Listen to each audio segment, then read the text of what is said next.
since you've been gone. Margot wakes up at 6:30 every morning. She opens the kitchen window and listens to the birds. She makes 1 cup of coffee. Only 1. Her house is quiet now. The walls are full of pictures, but the rooms are empty. She used to cook for 2. Now she often forgets to eat lunch.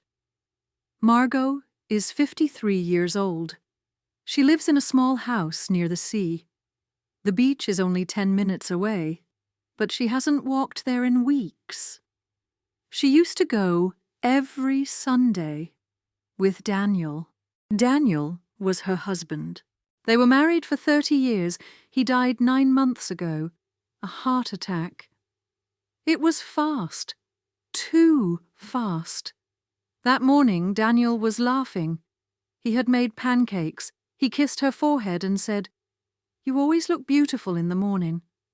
That was the last thing he said. Now, when Margot looks in the mirror, she doesn't feel beautiful. She feels tired. Her hair is messy.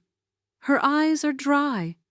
She hasn't cried in days, but she always feels like she might. Every Wednesday, Margot goes to the market. Daniel loved fresh apples. He always picked them carefully. Now she still buys apples, even though she doesn't eat them. The man at the fruit stand smiles at her and says, "More apples today?" She nods. "Yes," she says, "for Daniel." Then she walks home and puts the apples in a bowl. They sit there for days, slowly turning soft. Her daughter, Claire, calls once a week. She lives in another state.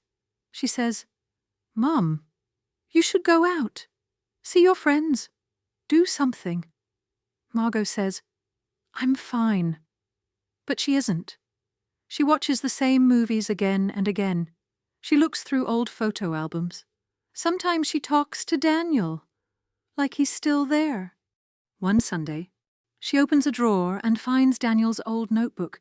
He used to write short poems, silly ones, serious ones. She didn't read them much when he was alive.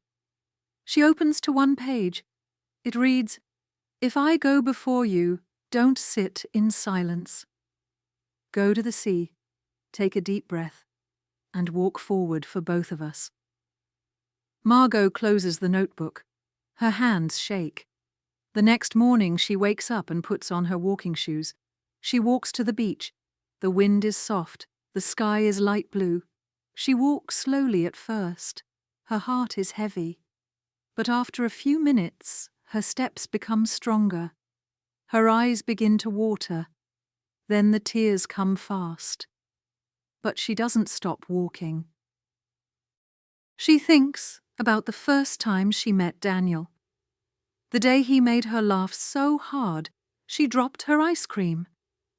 She remembers the night he stayed up with her when her mother was sick.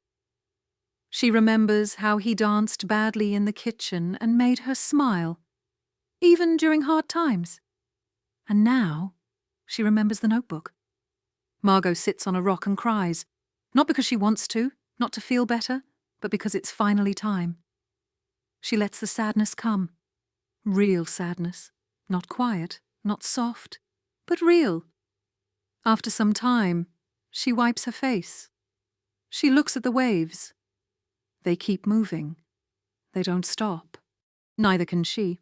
Back at home, she takes the apples from the bowl. Some are too soft now, but 2 are still good. She cuts them up and bakes a pie. The kitchen starts to smell like old Sundays. She sits down at the table. She makes 2 cups of coffee. 1 for her and 1 for Daniel. Then she lifts her cup and whispers, "Thank you." She doesn't feel better, but she feels something. And for now, that's enough. Questions to ponder 1. Why does Margot keep buying apples even though she doesn't eat them? What does this say about her feelings?